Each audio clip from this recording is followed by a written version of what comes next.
Laying down on the floor, curled up in a fetal position, Yin wondered how she was supposed to get out of her current situation. Being stuck in an anime before the events of the actual story had even taken place. Not only that, but she was now in the middle of the demon progeniers, the main villain of the story, Infinity Castle, with no telling when she'd get out. I mean, what the hell am I supposed to do? I can't just wait another 100 years if that's what it takes to get home. I don't even know how to get home. So how do I get out of this situation? Letting out a heavy sigh, she flipped over on her other side and almost screamed when she spotted Akaza sitting cross-legged only a mere feet away without even the slightest hint of emotion. For how long did she not know he was there? Instead, continuing to stare wide-eyed at him, frozen, with no idea what to do, blinking up at him, she finally moved up from her laying position into a sitting one. It blinked slowly. Can I help you? She questioned. Does he need something? I'm wondering if he's considering killing me even though he doesn't kill women. Maybe it's because I'll just regenerate? Why did Muzan-sama give a weak human such as yourself a room in his fortress? He scowled at her, his arms crossing over his broad chest in irritation. Even we upper moons, his loyal subordinates, don't have such an honor. So why you? Yin raised her brow. Did he really just ask that? To be honest, he sounds a bit jealous. No, that's funny. Akaza, the only reason Kibutsuji even gave me this room is just to stay... this room to stay in was because he didn't want me to leave, she explained with a shrug, giving him an almost smug smile. Probably because I can't stay dead even as a human. And I regard to being weak. I may be that, but even if you beat me and kill me 100 times over, I'll just be here, living life. Scowling, the demon turned his head to the side, annoyance growing, then already knowing that she said the truth. He just wished she didn't confirm it. I don't even want to be here, Yin confirmed, not surprising him at the least. Doma is the one that dragged me here without my permission. Besides, he threatened to kill more innocent people if I didn't. So, you sacrificed your own freedom for people you don't even know?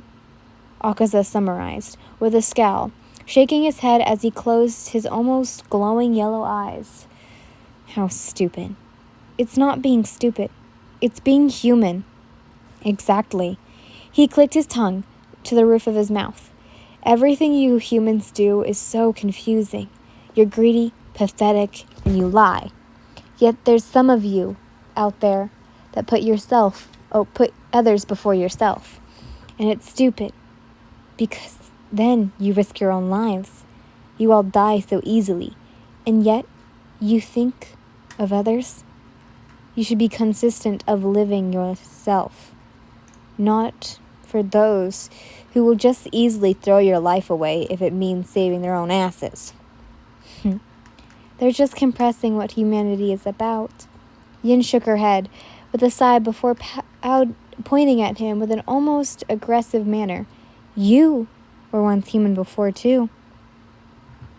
Didn't you ever have such feelings to want to protect the ones you cared about? I don't remember anything before I was a demon. He snarled, his nails digging into his own skin.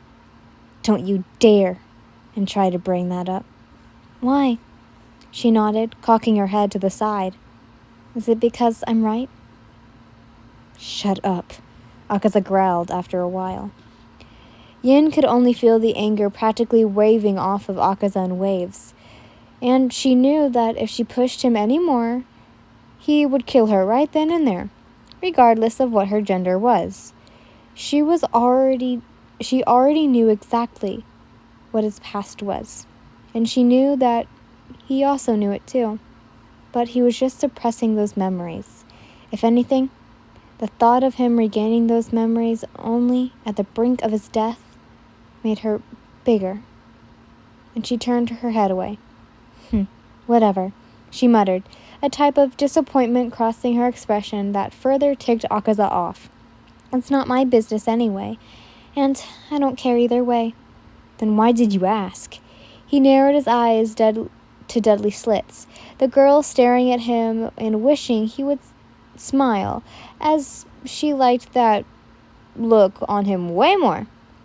Why do you think I asked? She retorted, the question of her leaving him a bit speechless. I know I'll get nothing from a demon who lived for who knows how long, who suppressed their human instincts for who knows how long, but it's worth it, even if I don't get an answer, if at least it makes you think a little bit. Are you implying that I'm stupid? He snarled once more, showcasing those sharp fangs he had. Why would I do that? I know you're not stupid.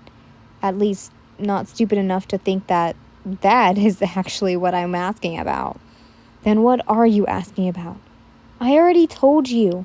The two stared at each other for quite some time, and it seemed after that not one of them budged out of pure stubbornness. However, both snapped their heads to the left when the door slid open. Immediately, Akaza lowered to the ground in a bow when spotting Muzan. Yin almost jumped out of her skin. What is he doing here? Akaza, the progressor spoke, filling his blood-like eyes from the spoken demon to the girl. What are you still doing here? I apologize, Musa-sama. Akaza stated, with sincerity dripping from every word. I was merely curious. About? Why would you let some human stay in your sacred fortress? Are you questioning my choices? Muzan suddenly questioned with hostility, the entire mood of the room seeming to engulf with darkness. Is that what this is about, Akaza? Both figures were shaking at his words. However, unlike Yin, Akaza was able to stand as Muzan walked further into the room.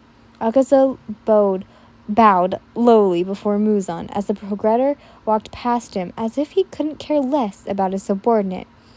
And he took that chance to slip past him before disappearing from sight entirely. Akaza had left Yin alone with the man that he had just angered. She sighed.